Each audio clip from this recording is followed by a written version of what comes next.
नारायण नारायण नारायण नारायण। बोलो सतगुरुदेव भगवान की जय। जयराम जी की।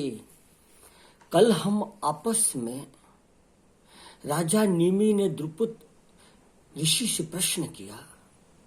जब राजा ने प्रश्न किया कि भगवान अवतार ग्रहण क्यों करते हैं, तो उस पे हम आप लोग विचार कर रहे थे कि 9 योगेश्वरों में से द्रुपद ऋषि ने उसका जवाब देते हुए नर नारायण की तपस्या के विषय में बताया कि उनके सामने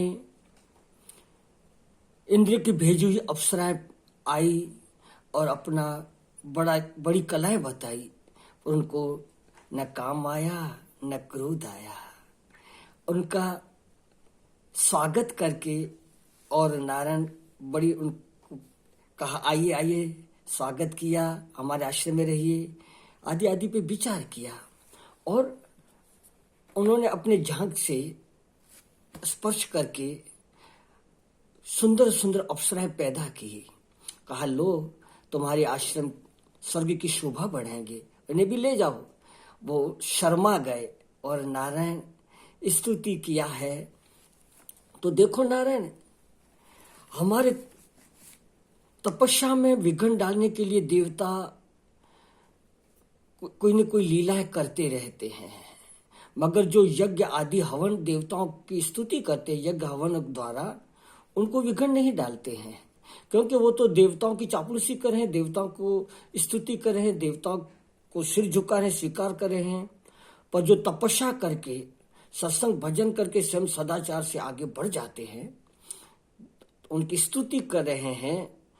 कौन? देवता लोग कहते हैं, हे नर नारायण, आपके चरणों का जो कुछ सहारा लेते हैं वो स्वर्ग पे पांव रख करके मानो स्वर्ग से भी आगे बढ़ जाते हैं। भूख, प्यास, बुढ़ापा, मृत्यु है, प्राणवायु है, जिह्वा है, मूत्रेंद्रिय है, इन सब को जीतना बड़ा मुश्किल है। यह अपार समुद्र है, इसमें बहुत लोग डूब जाते हैं। लेकिन कई लोग ऐसे होते हैं जो इन सब को तो जीत जाते हैं, लेकिन वे क्रोध के वश में हो जाते हैं।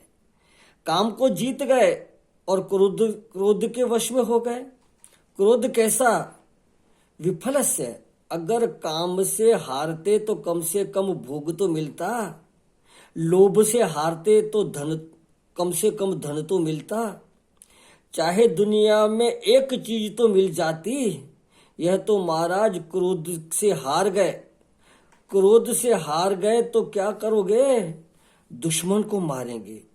उससे क्या फायदा होगा? दुश्मन को मारने से तुमको कौन सा भोग मिले जाएगा, कौन सा धन मिल जाएगा, कौन सी तपस्या की हुई तुम्हारी सफल हो जाएगी? क्रोध के मारे वक्त सब खर्च हो गया। उन्होंने तपस्या से समुद्र को पार कर लिया, लेकिन गाय के खुर के गड्ढे में फंस गए। देखो, तुच्छ चीजों में फंस गए। देखो ने, हम आपस में चर्चा करते हुए ये बात संगतिवश कही है कि श्री उड़िया बाबा जी का कहना है अपने ग्रंथों में कि एक बार क्रोध करने से 1 महीने की तपस्या नष्ट हो जाती है। हाँ, और महीने में अगर 12 बार क्रोध हुआ तो साल भर की तपस्या चौपट हो गई। क्रोधा अग्नि ऐसी है कि अपने अंतःकरण की शीतलता को नष्ट कर देती है। क्रोध वाला पहले अपने को तपाता है, फिर दूसरों को उस पे क्रोध करके उसको दुख देने की कोशिश करता है। तो देवता स्तुति कर करके कहते हैं कि आपके लोग, भक्त लोग सब विघ्नों को पार कर जाते हैं। अगर जो क्रोध का में जो वश में होकर के तपस्या नष्ट कर देते हैं, उसमें संत लोग एक दृष्टांत सुनाते हैं कि देखो तपस्या से कितना हमको मिला शक्ति, पर लेकिन व्यर्थ में चली गई। कि एक व्यक्ति ने बड़ी तपस्या करी देवता की, और देवता प्रकट हुए, बोले मांगो। तो उन तपस्या करने वाले ने कहा कि मैं जो चाहूं सो हो जाए। तो देवता ने कहा कि देख भैया, जो चाहे वैसा तो नहीं, मगर तुम 3 तुम्हें वरदान देते हैं, अगर 3 बार तुम जो चाहोगे वो हो जाएगा, जाओ। बोले अच्छा ठीक है। अब महाराज वो फूले फूले जा रहे थे, कुछ देवता ने कहा कि जाओ तुम्हें मिल जाएगा, उसके संपूर्ण सृष्टि पर विजय प्राप्त हो जाएंगे। अब वो तो बेचारा खुश होते हुए रास्ते में चला है। अब चलते चलते ठाकुर ने ऐसी लीला की, हाँ महापुरुष ऐसी बातें सुना करके हमें चेताते हैं।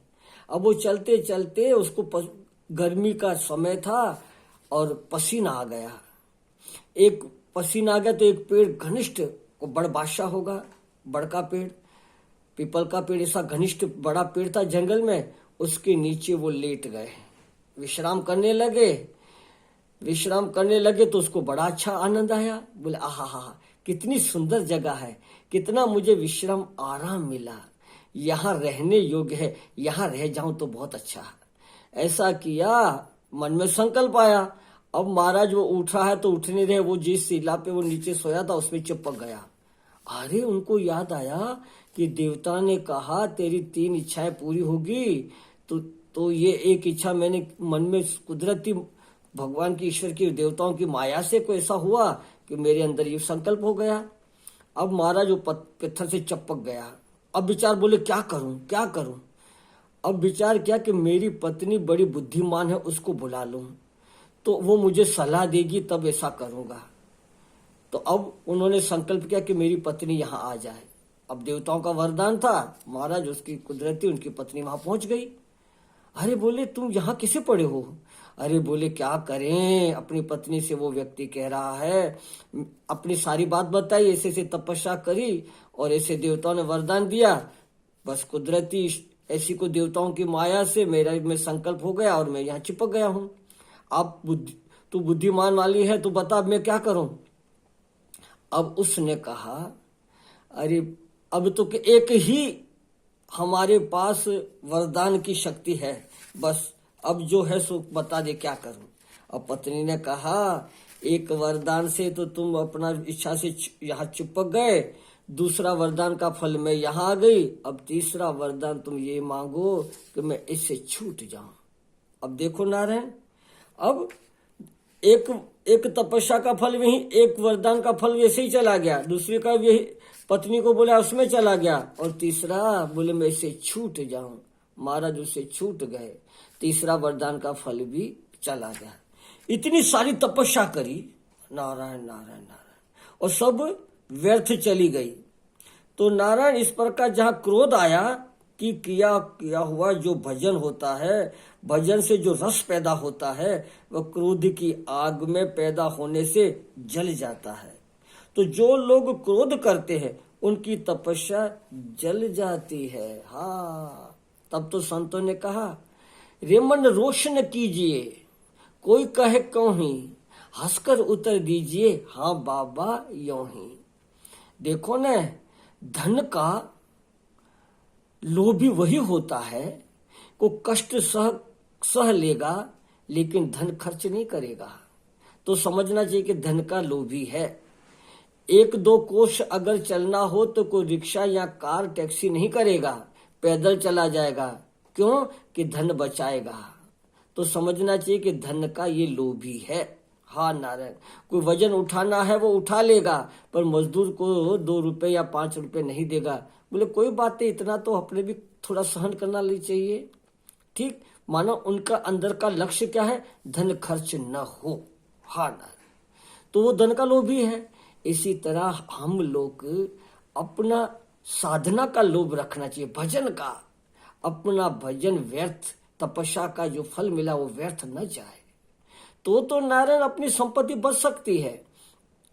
कोई शास्त्र विरुद्ध, कोई मर्यादा विरुद्ध कार्य करके, जैसे हमारे परमार्थ निकेतन में 10 उपदेश में कहते हैं, पहला संसार को सपनावत जानो, दूसरा अति हिम्मत रखो, आदि आदि कहते हुए 10वां उपदेश में कहते हैं कि तुमको नीचा देखना पड़े ऐसा कार्य मत करो। कम से कम तुम इतना तो करो मनुष्य होकर के कि तुम हमको नीचा न देखना पड़े, ऐसा कार्य न करे। तो नारायण सावधान।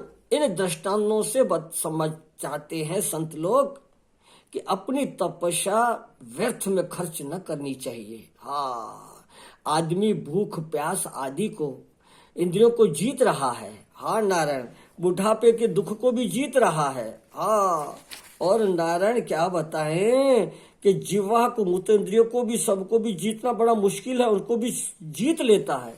ऐसे ऐसे समुद्र को पार कर जाता है। तो काम क्रोध को भी जीत लिया, कामना को जीता, लोभ को जीता, लेकिन क्रोध में फंस गए। तुच्छ चीजों में, तुच्छ चीज में अपना जीवन की तपस्या का नष्ट कर दिया। इसके लिए परिस्थिति आवे तो सावधान, तब तो कहा ने सहन करना चाहिए। हाँ, और अगर कहना भी हो तो भीतर से नाटक वक्त जैसा हो कर दिया, पर अपना अंदर का हृदय न जलाना चाहिए। तो राजा निमि को नौ योगेश्वर में द्रुपद ऋषि यह बता रहे हैं कि ठाकुर ने अवतार, नर नारायण का अवतार लेकर के मनुष्यों को तपस्या करना सिखाया, और अपने जीवन में काम क्रोध लोभ से परिस्थितियां आए, हाँ, उनसे न घबरा करके प्रसन्नता से अपने चित्त को संभाल करके उससे पार होना चाहिए। और आगे बता रहे हैं नारायण,